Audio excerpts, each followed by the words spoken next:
lærer du lidt stillestående tricks, som du kan bygge videre. Når du skal lære at have bolden mellem benene, er det vigtigt, at du ikke hopper ud i bolden, men lader bolden komme ind til dig.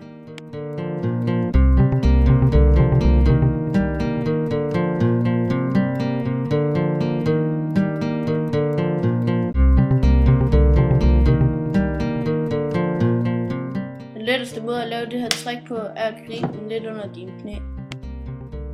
Det gør det nemmere at svinge benet rundt om bolden. Mens du svinger benet, kan du lave et lille støttehop med den anden fod.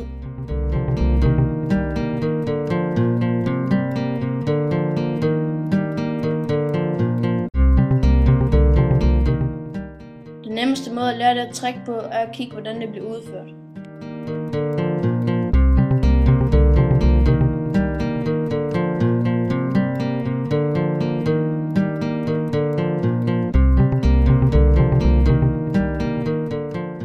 Den her gang gælder det om at gribe dem op mellem dine knæ, måske lidt højere.